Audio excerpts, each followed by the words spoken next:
global happenings today. We communicate, we analyze global news. Stay tuned.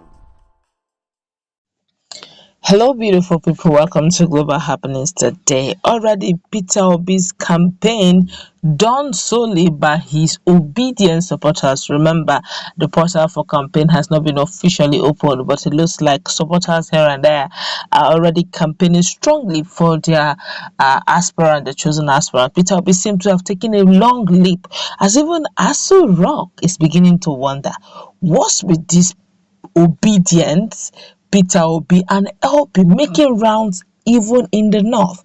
And of course, still on the same news and relative news very close to this particular one, a northerner have decided to ask 5 pertinent questions that he wants all his northern brothers to answer, that if they can, by all means, he's going to give his vote either to APC or PDP pending. But if they can't answer that 5 question, then by all means they must follow him to LP and Peter Obi. Let's go straight into the news to find that all of a sudden Peter Obi is now a phenomenon, a movement, a force to be reckoned with in political radar.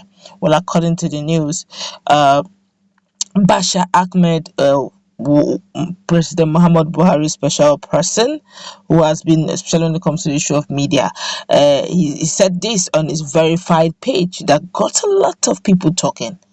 Even he himself, he had to at some point speak up. He said, look, let me confess, the name Peter Obi alone is a movement to beat.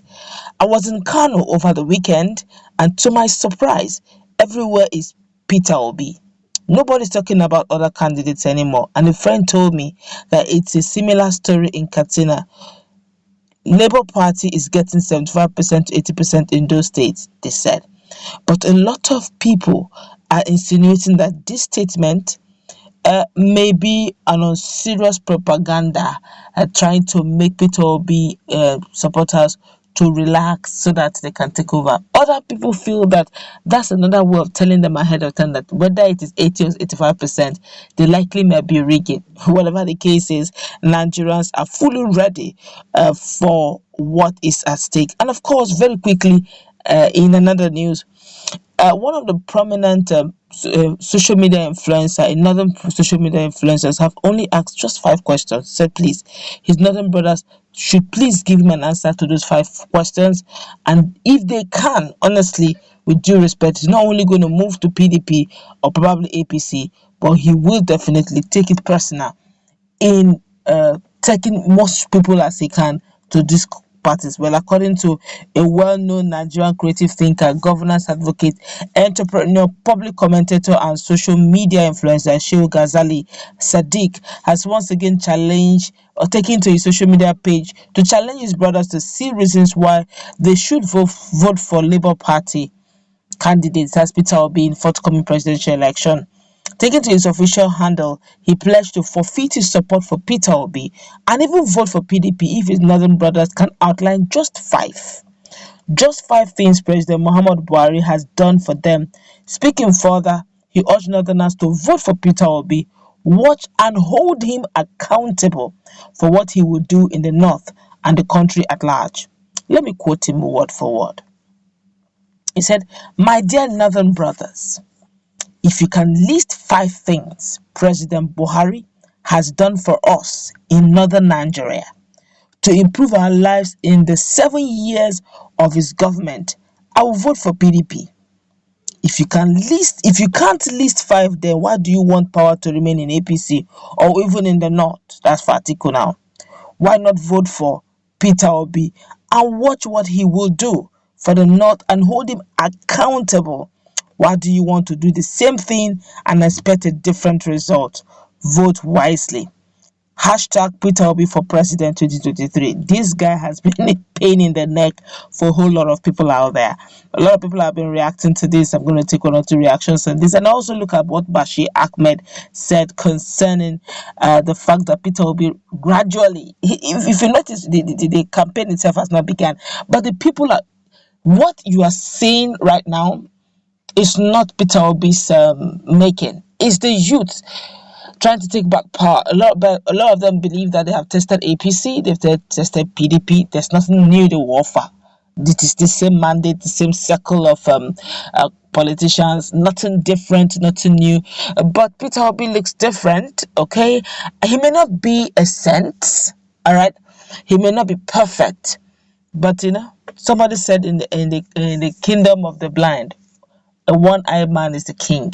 What I'm trying to say is, in where you don't have crop of very wonderful politicians who have the electorate at heart, who have the masses at heart. If you see one who even has sympathy of the electorate, please in fact rush lambano the person with all you got, okay? And that's exactly what the youth are really doing right now. But of course, when the campaign proper will begin, you get to see the divide and rule. You get to see your fellow youth coming against you. You get to see the fact that the next thing you hear things like, what would you offer you? Peter Obi that is stingy, that will not give you shishi. Your father's house in the village is a mud house, thatch roof.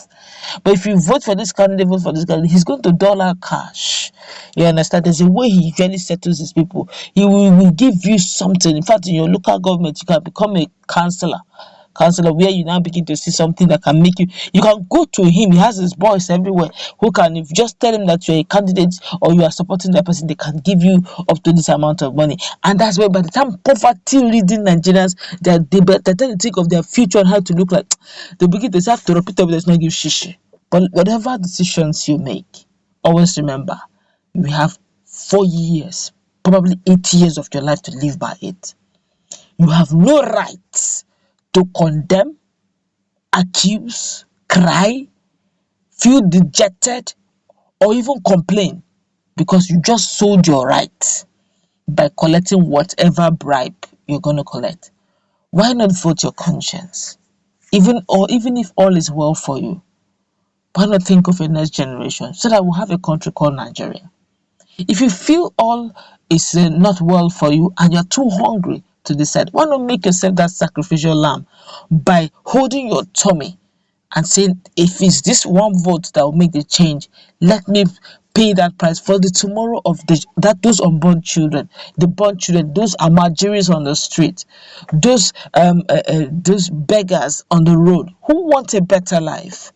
Because of insecurity, can't we just look for once in Nigeria, just like when we watch football and we forget that we are from different regions and different tribes? Can we come with one voice? Let's look at this aspirant with eyes, with scrutiny in our eyes, scrutinize them seriously and tell ourselves the truth. Leave biasness, leave tribalism, leave ethnicity, leave religiousness. Tell yourself the truth. You know the truth. If any of these candidates come in, based on all ramifications, their health, their age, their antecedent, their integrity, who they are, do they even live in Nigeria to feel the pulse of the common Nigerian? Are they always on the street? Do they know the problem of you and I? With that in mind, make your choice. Remember, your next generation will hold you responsible for every action or inaction you did not do or you did.